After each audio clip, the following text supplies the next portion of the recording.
14.10. Terima kasih atas kehadirannya Dr. Andi sebagai Direktur Fasiankes Kemenkes RI, ada Prof. Eko Suprianto sebagai Presiden PTPI, dan narasumber kita hari ini ada Pak Beni Purwanto akan menjelaskan tentang materi Master Plan Rumah Sakit. Lalu ada Pak John akan menjelaskan tentang Pak John menjelaskan tentang HVAC rumah sakit. Jadi kita akan mengarahkan ke new normal. Lalu ini tata caranya, kita ada sebelum seminar ada pretest, total skor 50. Setelah presenter memberikan presentasi, ada post test bisa diisi lagi. Nanti kita akan kasih waktunya. Sertifikat akan diisi kalau nilai rata-ratanya lebih dari 20. Lalu ini rundown-nya, kita akan lakukan pembukaan sekitar 20 menit oleh Pak Dr. Andi, lalu akan dilanjutkan oleh Prof. Eko, lalu dilanjutkan dengan Q&A 15 menit, perkiraan sekitar 40 menit. Dan dilanjutkan oleh pemateri. Lalu ada pengisi tes, post test di sini. Saya akan buka post testnya, linknya akan saya bagi nanti, lalu kita akan Q&A 30 menit. Baik, ini rencana rundown-nya. Baik, kita akan mulai dengan bagian pertama, itu pembukaan oleh Dr. Andi. Mungkin waktu dan tempat dipersilakan.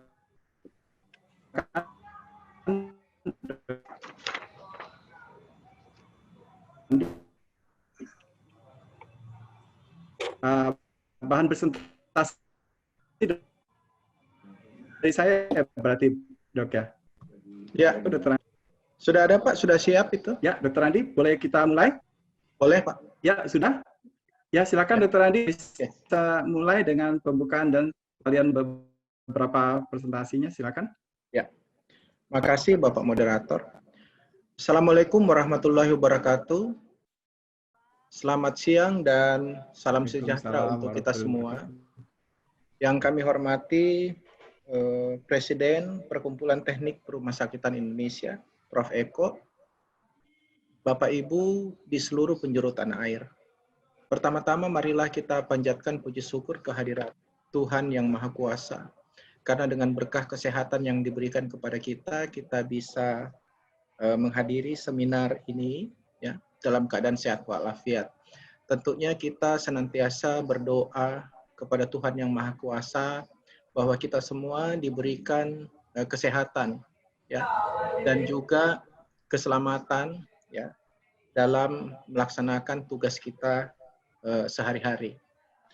Kemudian kami juga menyampaikan apresiasi yang luar biasa kepada PTPI yang telah menyelenggarakan seminar ini, yang menurut saya sangat penting, yang kita ketahui bersama bahwa tentunya bahwa berbicara secara besar health system, ya tentunya bahwa health system itu tidak bisa dikerjakan sendiri oleh Kementerian Kesehatan saja, tetapi oleh semua pihak yang terkait, ya, termasuk PTPI ini, ya, dan Bapak Ibu yang mengikuti seminar ini yang berada pada bidang tugas masing-masing.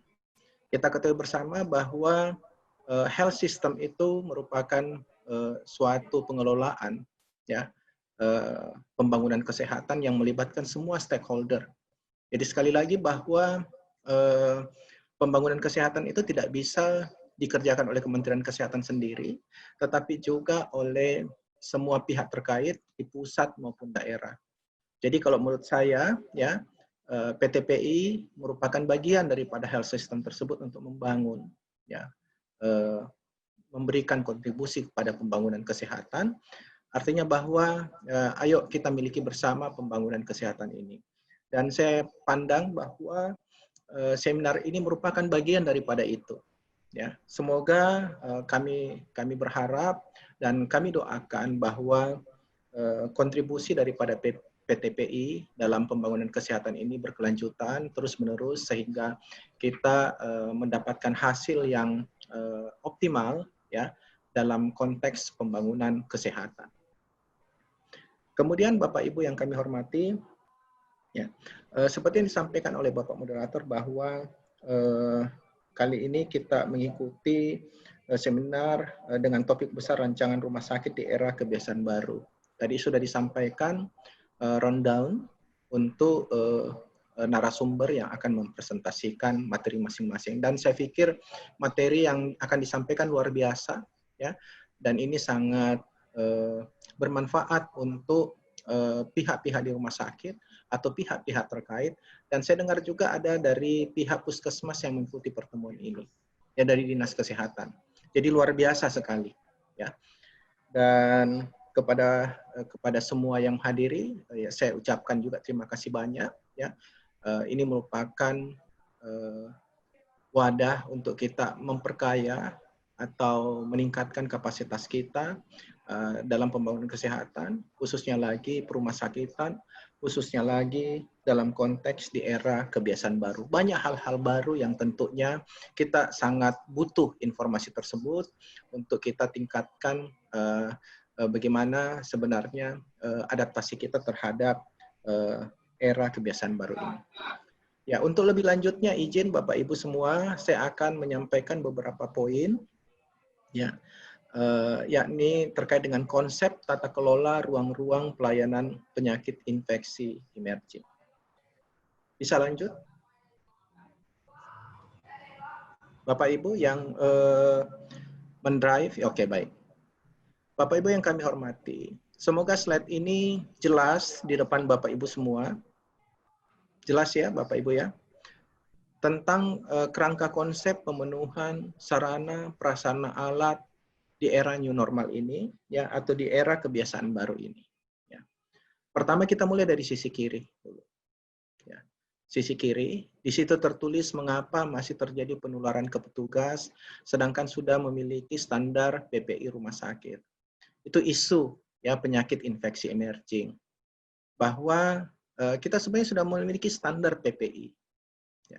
Tetapi bagaimana standar PPI yang sudah kita buat sebelumnya itu bisa mengakomodir atau mengadaptasi dengan terjadinya pandemi. Ya. Yang jujur sebenarnya semua pihak pun itu tidak menyangka sebesar ini. Ya. Ya, kalau kita lihat baca sejarah tahun 1918 pernah ada flu Spanyol, itu katanya konon kabarnya juga sebesar ini, bahkan lebih, ya.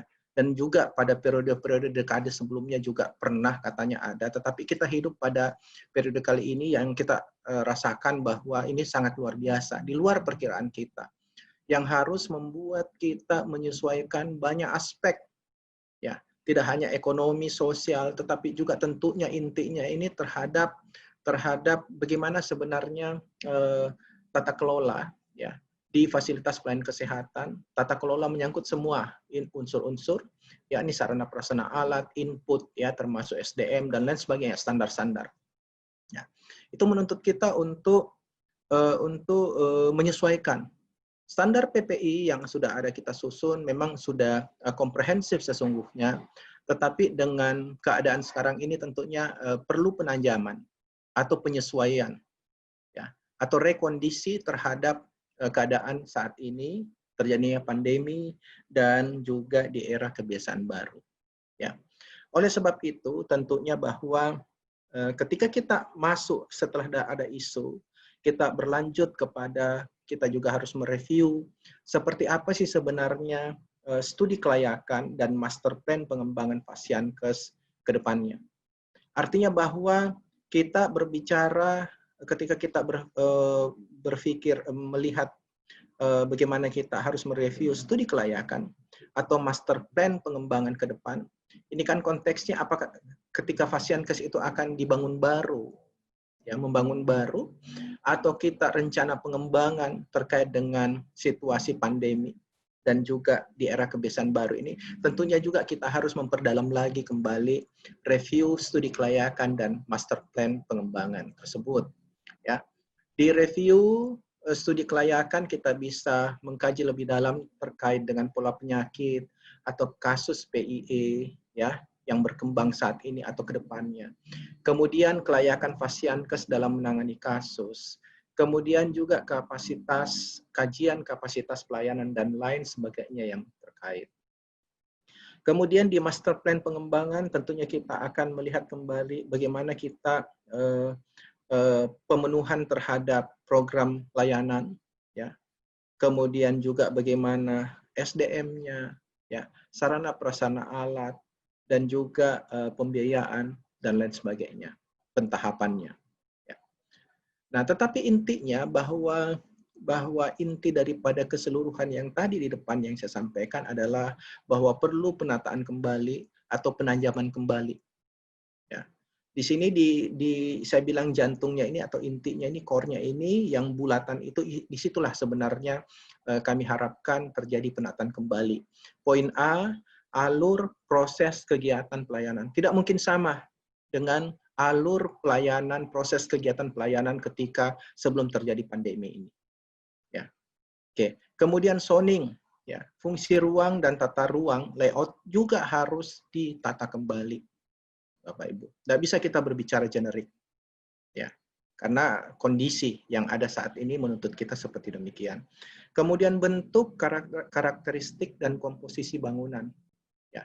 Kalau dulu kita bisa tawar-tawar, ya, bahwa untuk contohnya nih komposisi bangunan atau langsung ke spesifik, misalkan di dindingnya tersebut, ya, dinding ruang pelayanan, ya, apakah menggunakan ruangan dengan bertekanan atau tidak bertekanan. Kita kadang-kadang masih coba nawar-nawar konsep lama, masih coba menawar-nawar dengan dinding yang berpori. Tapi pada saat sekarang tidak bisa lagi. Itu harga mutlak. Itu contoh konkretnya. Kemudian jenis konstruksi bangunan dan prasarana. Kemudian juga program persyaratan dan hubungan antar ruang. Ya. Kemudian juga utilitas dan fasilitas penunjang. Dan juga ketersediaan dan kualitas alkes dan APD. Tetapi di samping 7 ya poin ini, ya, itu semuanya mengarah kepada yang kita sebut adalah keandalan bangunan. Ya. Ya, tetap mengarah ke sana. Yakni keandalan bangunan itu meliputi adalah kemudahan, keselamatan, kesehatan, ya, kenyamanan. Ya. Itu tetap. Contohnya begini Bapak Ibu. Pada saat ini banyak sekali rumah sakit yang dikembangkan atau fasilitas pelayanan kesehatan yang dikembangkan untuk berusaha ya, mengakomodir penambahan ruangan, ya, untuk ruang isolasi, apakah tekanan negatif atau non tekanan, tidak bertekanan. Yang mana ruangan tersebut awalnya gedung tersebut disiapkan yang bukan sebenarnya untuk ruang pelayanan. Sehingga yang terjadi ketika keputusan kita, oh ini ruang bertekanan. Padahal di plafonnya itu tidak disiapkan sebenarnya struktur plafon, disiapkan sebenarnya ceiling yang cukup untuk instalasi di atas. Akhirnya yang terjadi adalah bahwa ruangan yang ada itu cuma 2 meter jadinya. Kan itu tidak memenuhi aspek sebenarnya keandalan dari sisi kenyamanannya itu. Jadi prinsip-prinsip dasar daripada keandalan bangunan tetap menjadi patokan. Ya. Nah, paling kanan faktor yang mempengaruhi daripada seluruh kita punya kajian atau upaya penataan kembali dalam rangka kerangka konsep pemenuhan SPA di era kebiasaan baru ini adalah memperhatikan tadi, ya, poin-poin seperti program pelayanan, kondisi lahan lingkungan, kondisi existing bangunan, desain arsitektur, perencanaan alkes, perencanaan logistik, waktu, kemampuan teknologi, pemeliharaan SPA, dan biaya anggaran yang paling kanan ini. Boleh lanjut? Slide saya tidak terlalu banyak, ya. Mohon bisa terus next. Ya. Bapak Ibu yang kami hormati, berbicara lebih teknis lagi terkait dengan pemenuhan persyaratan teknis, ya, bangunan, sarana prasarana, sesuai dengan Permenkes RI nomor 24 tahun 2016 tentang persyaratan teknis bangunan dan prasarana rumah sakit. Sebenarnya Permenkes ini sudah sangat komprehensif. Namun tadi saya bilang bahwa memang harus dipertajam lagi. Ya, dipertajam lagi. Oleh sebab itu di slide ini, ya, kami meng-highlight beberapa poin yang memang menjadi concern kita bersama dalam konteks kekinian ini. Yakni pertama, ya, dari sisi ada 5 poin besar, yakni terkait dengan tata letak bangunan, rencana blok, massa bangunan, desain tata ruang dan komponen bangunan, dan pemanfaatan ruangan. Saya tidak akan membacakan semua detail, saya akan menggarisbawahi beberapa poin penting. Ya, seperti contohnya di rencana blok, di poin B, pengaturan kembali jarak bebas antar bangunan, kepadatan bangunan dan ketinggian bangunan, mempertimbangkan kaidah-kaidah PPI. Seperti contohnya jarak bebas antar bangunan. Perlu betul kita pahami bahwa kita akan membangun ini ruang isolasi tekanan negatif atau tidak. Jika dengan tekanan negatif artinya mekanik, sistem mekanik, berarti ruang antara ruang-ruang selasarnya itu, antar ruangannya itu jarak bebasnya, itu minimal 8 meter sekian. Kalau kita pastikan bahwa kita tidak pakai ruang bertekanan, kan standarnya itu lebih besar, yakni sekitar 20 meteran. Ya, seperti demikian. Kemudian berbicara massa bangunan. Tentunya bahwa kita betul-betul concern bahwa massa bangunan sebaiknya kita tidak rekomendasikan yang tidak gemuk atau bulky mass. Tetapi kita lebih kepada merekomendasikan kepada yang ramping, slope mass, karena di situ kita pastikan bahwa ruang-ruang tersebut untuk pencahayaan, kemudian dilusi udara itu bisa lebih bagus dibanding kita membuat bangunan yang berupa bulky mass. Kemudian dengan desain tata ruang dan komponen bangunan. Tadi saya sudah berbicara tentang singgung tentang komponen bangunan, desain tata ruangan. Ini ada kata kunci juga to be concerned. Kita perlu betul-betul kawal betul, yakni desain memperhatikan alur, pergerakan petugas, pasien, dan barang. Kita kenal istilah one way flow, no cross. Jadi kita buat betul dinamika atau alur gedung sehingga itu memungkinkan itu konsep one way flow, tidak terjadi cross, ya, barang, petugas, bersih dengan kotor, itu tidak terjadi. Kemudian juga tolong diperhatikan akses keluar masuk, ya, daripada bangunan tersebut, ruang isolasi tersebut. Kemudian berbicara tentang pemanfaatan ruangan, ya, itu kita pastikan bahwa ruang tersebut efektif dan efisien sesuai dengan fungsi pelayanan. Dan terakhir tentang tata letak bangunan, ya. Penataan kembali zonasi blok bangunan, ya, itu betul-betul menjadi concern kita juga kembali. Lanjut, next. Boleh lanjut, next. Nah, dalam konteks keseluruhan suatu bangunan rumah sakit, dalam kita menata zonasi, ya,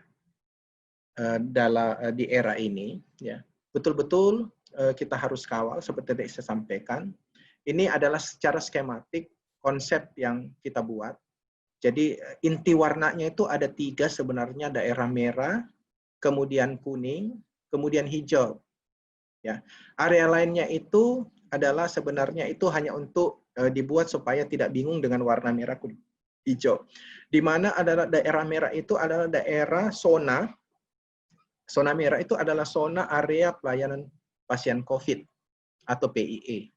Ya, karena ke depan ini kan kita tidak hanya berbicara COVID saja, tetapi juga nanti kita antisipasi penyakit infeksi emerging yang lainnya.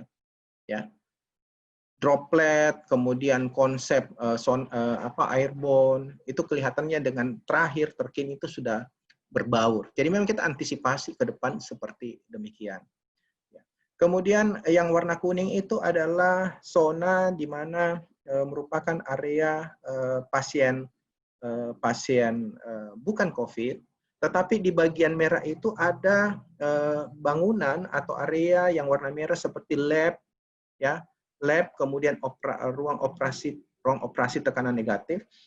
Itu tentunya juga akan digunakan oleh pasien COVID nantinya. Jadi hati-hati ketika kita membuat zonasi.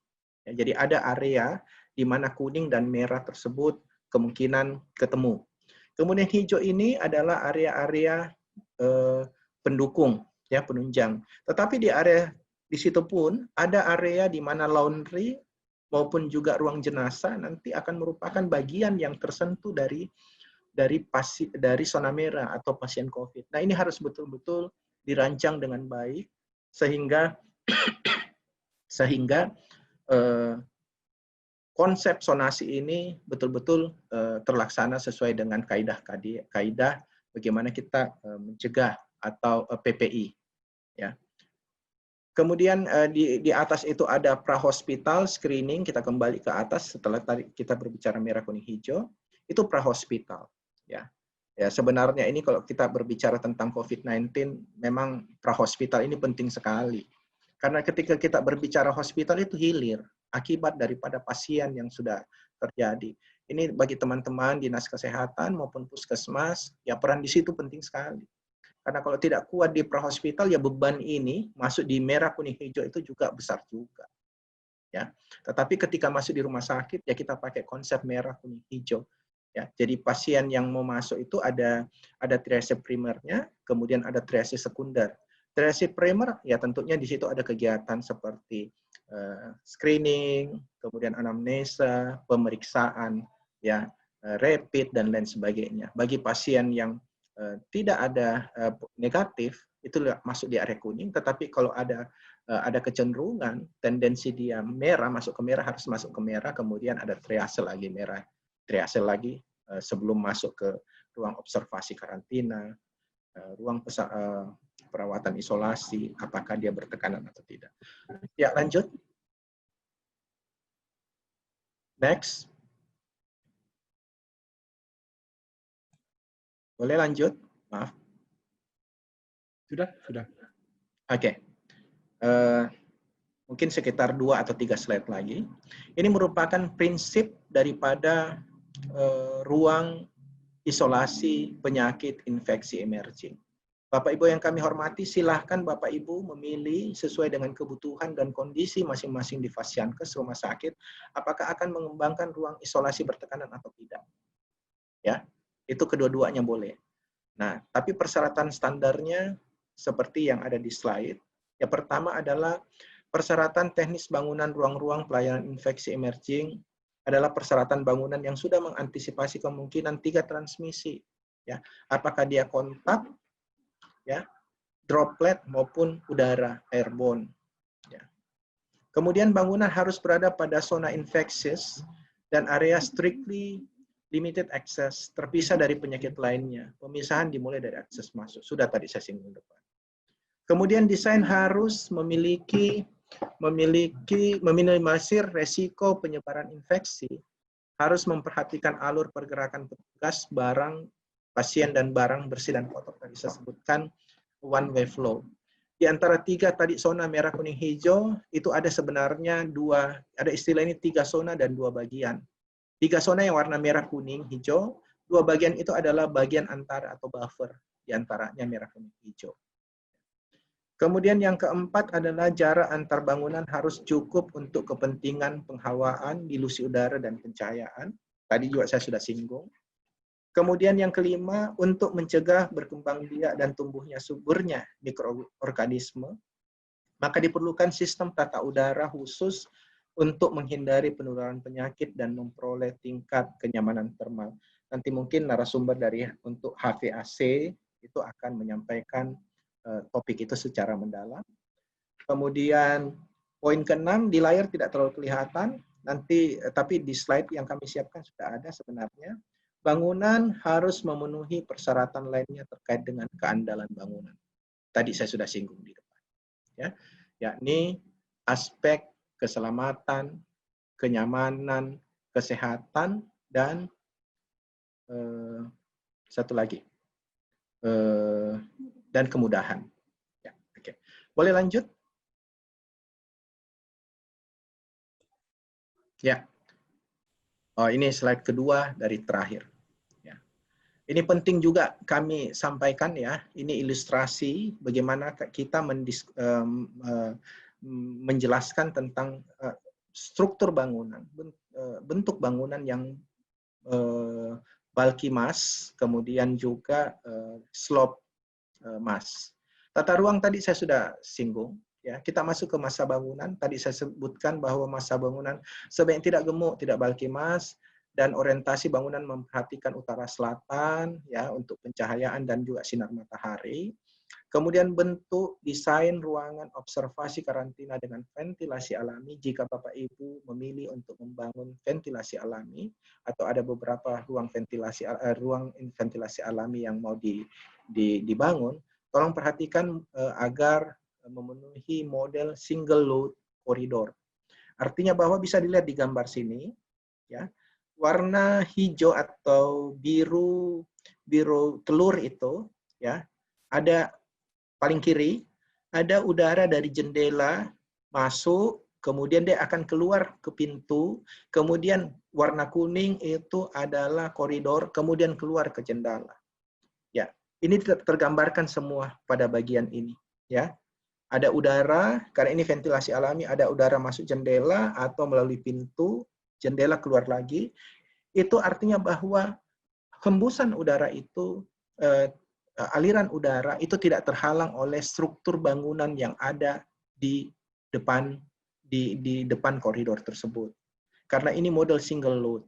Jika memang ada bangunan-bangunan yang ada di situ, itu akan mengganggu sebenarnya pergerakan udara. Jadi buatlah yang sesimpel saja, ya, model single load koridor ini. Kalau ada nanti depan koridor itu ada ruangan apa gitu, ruang administrasi atau apa, yang tentunya aliran udara bebas ini akan terganggu, terhalang.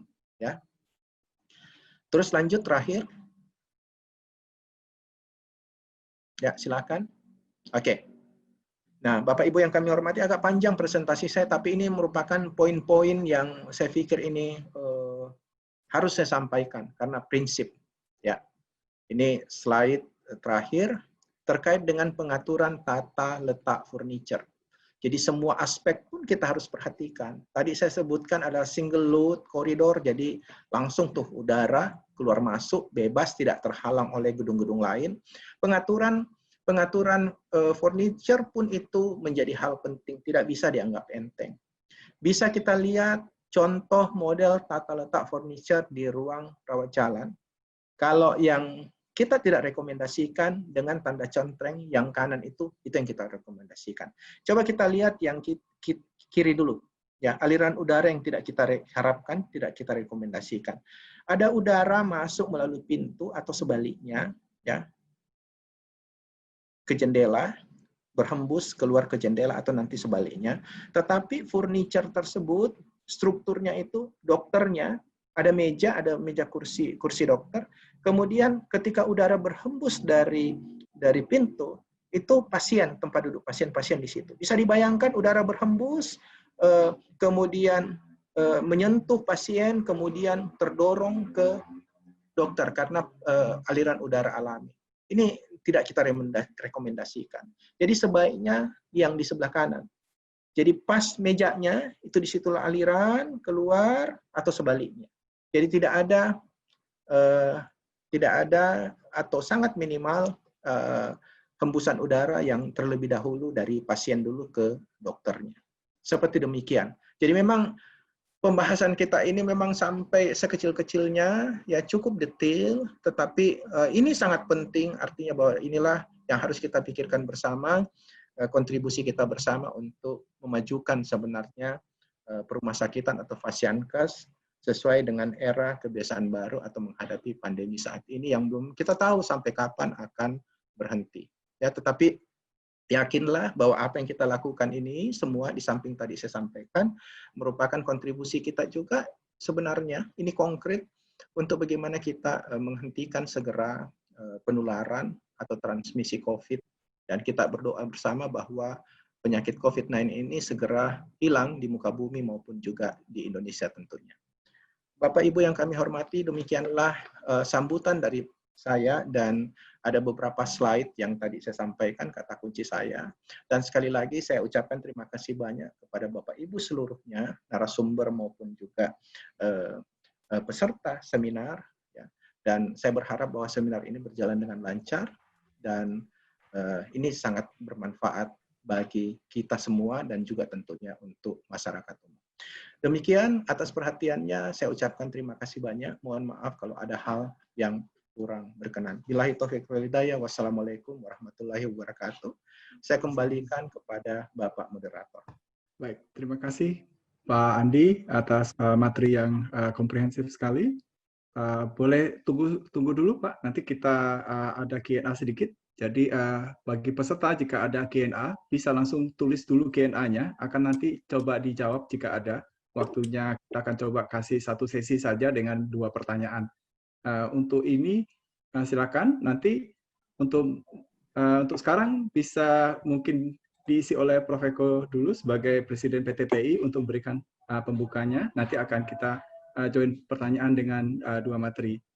Perkiraan sekitar 5 menit. Apakah bisa, Prof? Silakan, Prof. Eko.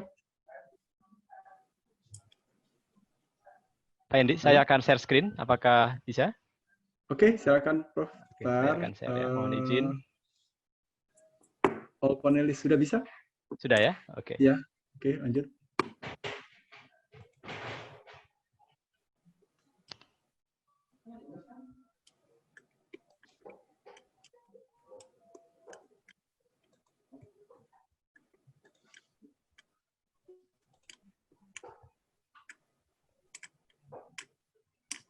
Apakah sudah bisa dilihat, Pak Andi? Sedang progres. Tunggu, belum? Oke, sudah, Prof. Silakan, Prof. Waktu sekitar 5-10 menit ya. Oke, ya, terima kasih. Assalamualaikum warahmatullahi wabarakatuh. Om Swastiastu dan salam sejahtera untuk semuanya. Jadi yang saya hormati Pak Andi Saguni, Pak Dr. Andi Saguni dari Fasiankes. Kemudian juga saya rasa teman-teman dari Fasiankes.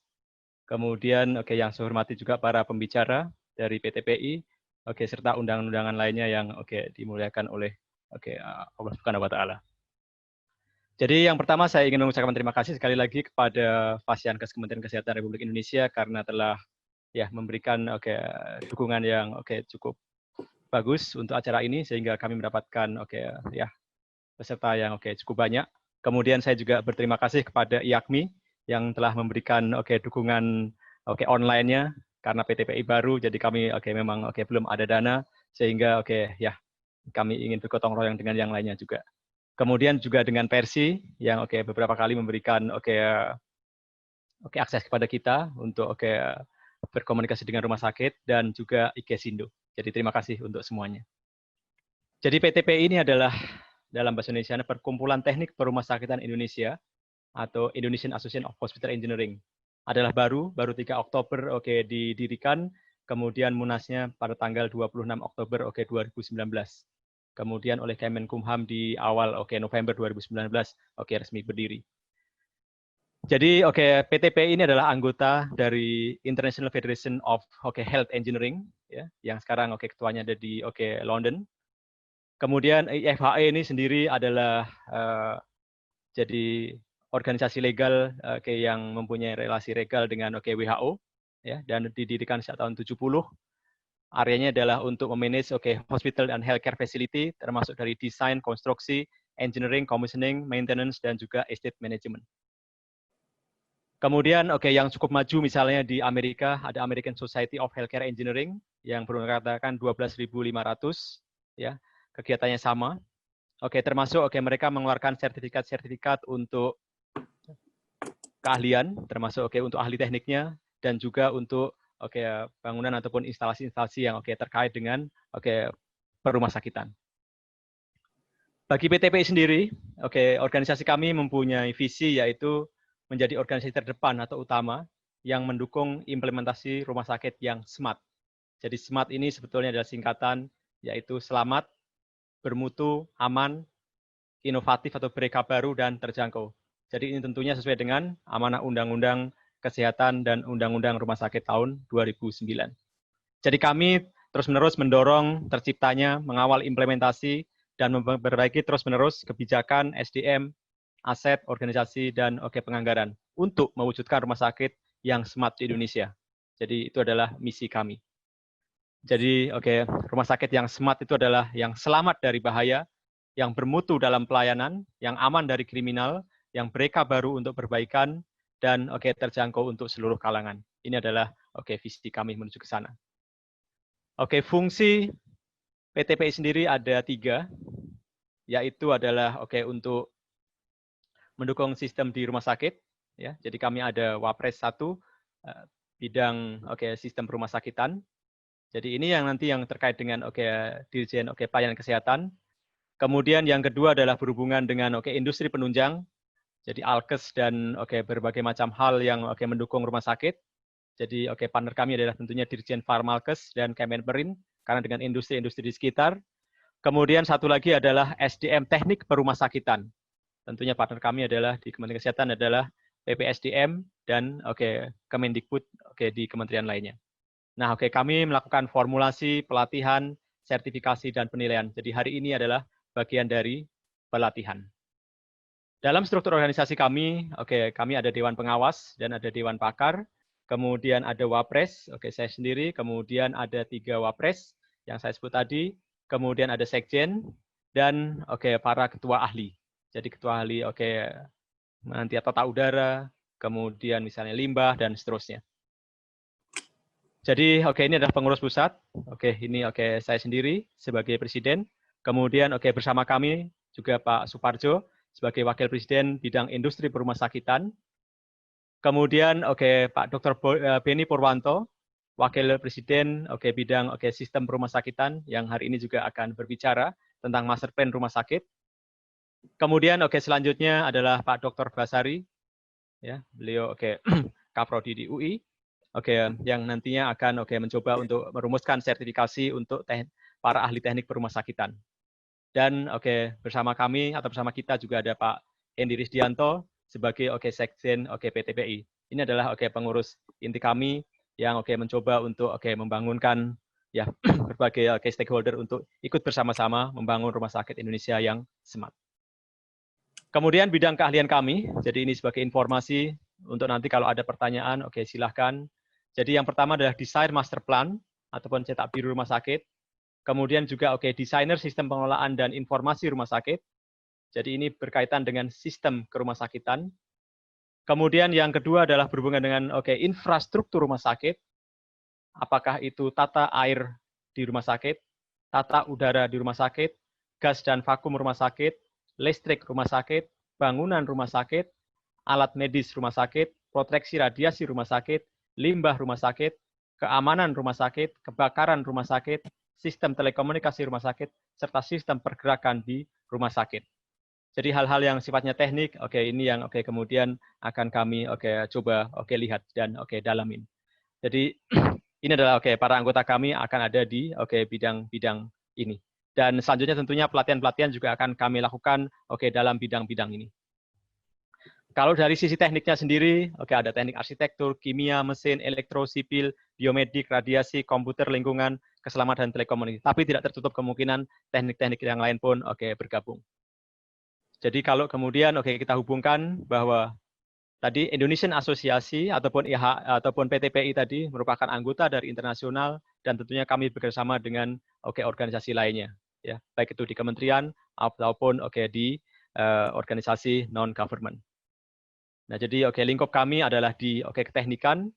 Jadi kalau versi mungkin yang non teknik atau medis, kami lebih kepada yang teknik, penunjang dan seterusnya. Terus nanti ada IKTMI dan ada clinical engineering dan seterusnya.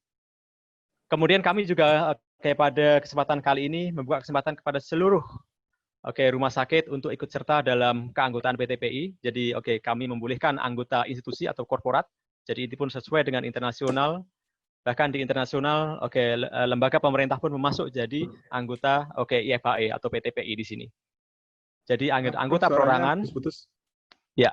Jadi ada anggota perorangan, yaitu ahli teknik, ya. Kemudian ada anggota institusi, apakah itu rumah sakit ataukah itu perusahaan. Jadi silahkan, kami sangat membuka kesempatan untuk semua pihak bergabung dengan kami, ya. Kemudian kami juga sedang merencanakan melakukan sertifikasi ahli teknik, sehingga mereka mempunyai kompetensi yang cukup ketika harus terjun di rumah sakit. Jadi kami ada sistem penilaiannya. Jadi dari ahli, anggota belum penuh, ahli teknik pertama, kemudian muda, madya, utama, kepala dan seterusnya. Jadi ini juga kita sesuaikan dengan Persatuan Insinyur Indonesia. Jadi tentunya ada manfaat bagi perorangan maupun korporasi kalau mengikuti organisasi ini. Nah, untuk tahun 2020, jadi hari ini kita mulai dengan master plan rumah sakit. Kemudian nanti tentunya akan dilanjutkan dengan workshop-workshop yang lainnya. Misalnya nanti sistem informasi rumah sakit, bangunan rumah sakit, air dan sanitasi, tata udara juga kita akan coba hari ini, HVAC dan ruang isolasi, gas dan vakum medik, listrik rumah sakit, limbah rumah sakit, sistem kebakaran rumah sakit. Ini adalah beberapa yang sudah kami identifikasi, kami akan berikan pada tahun ini. Kemudian kami juga sekarang ini sedang menyelenggarakan ataupun mengorganisasi kebiasaan baru pasca COVID-19. Jadi ini adalah konferensi tersebut. Kemudian anggota-anggota kami juga cukup aktif untuk mengembangkan berbagai produk. Jadi kemudian untuk konferensi, jadi kita sedang jalan sekarang ini didukung oleh kantor staf presiden untuk melaksanakan hal ini. Kemudian yang lain juga ya anggota kami juga cukup aktif. Kami mengeluarkan suatu produk yang bernama Nanny Kit ini. Jadi sebuah produk yang digunakan bisa di rumah sakit atau tempat lainnya untuk menjaga staf supaya tetap sehat. Itu kemudian yang terakhir ini, 3 slide lagi. Jadi saat ini yang terdaftar sebagai peserta adalah sekitar 715. Jadi yang tertinggi dari Jabar ada 114. Kemudian mulai dari ya Aceh sampai dengan Papua dan Papua Barat juga terdaftar dalam ya kegiatan ini. Jadi hampir seluruh provinsi ada. Dari Jabar, kemudian Jakarta, kemudian Jateng,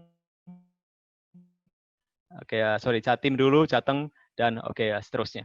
Kemudian dari segi peserta, terbanyak adalah rumah sakit. Artinya kalau 376 ada sekitar mungkin 13% rumah sakit Indonesia mengikuti seminar ini. Kemudian diikuti oleh perusahaan, perguruan lain-lain. Ini termasuk beberapa yang kami belum bisa mendeteksi dari mana. Kemudian perguruan tinggi, ada juga dari puskesmas dan dinas kesehatan di beberapa provinsi dan daerah. Kemudian dari jumlah yang ada 92 ataupun 100 sekarang ini lebih adalah dokter, kemudian sisanya adalah non dokter. Jadi sebagai ya kata penutup kami mengundang siapapun yang ada di sini menghadiri acara ini, silahkan email ke admin IAHE or ID ini untuk ya mendaftarkan diri sebagai anggota perorangan dan korporasi supaya kedepannya ketika seminar, workshop dan sebagainya bisa mendapatkan fasilitas tertentu atau free untuk masuk. Jadi ke depan mungkin kita tidak akan membuka free lagi untuk yang non anggota. Jadi demikian dari saya. Terima kasih. Wabillahi taufiq hidayah. Wassalamualaikum warahmatullahi wabarakatuh dan selamat mengikuti seminar. Terima kasih, Prof. Ya, terima kasih waktunya telah mempresentkan tentang PTPI saat ini. Kita akan berharap kita bisa join lagi di dalam keanggotaan. Nanti kita bisa bicarakan lebih lanjut. Baik, sekarang kita buka untuk sesi pertanyaan, satu sesi saja.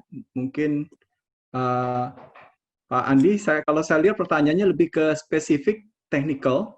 Apakah Pak Andi bersedia mau menjawabnya? Atau apakah kita lebih ke melanjutkannya lagi? Karena nanti ada materi teknikalnya akan kita bahas. Kebanyakan ditanya ruangnya ukurannya berapa, minimum, terus sistemnya. Bagaimana Pak Andi kira-kira? Apakah mau bersedia jawab salah satu pertanyaannya? Ya, saya pikir Pak, untuk lebih detailnya nanti kan ada narasumber ya Pak ya. Bisa didiskusikan di situ nanti. Jadi pertanyaan tersebut disimpan saja, nanti ditanyakan kembali kepada narasumber karena sudah sangat teknis ya, dan nanti takutnya juga waktu menjawab saya ini mengambil waktu daripada paparan narasumber selanjutnya. Siap, baik. Baik, Bapak Ibu sekalian, terima kasih untuk sesi pertama ini untuk pembukaan. Kalau ada pertanyaan lainnya nanti kita satukan di presentasi berikutnya. Pertanyaannya ada sesinya. Baik, untuk berikutnya kita masuk ke materi pertama. Kita akan bicara soal master plan rumah sakit di era new normal. Untuk bahannya akan dipresentasikan oleh Dr. Beni Purwanto. waktu dan tempat dipersilakan Pak Beni, waktunya 45 menit. Jadi akan selesai di sekitar 14.50, Pak.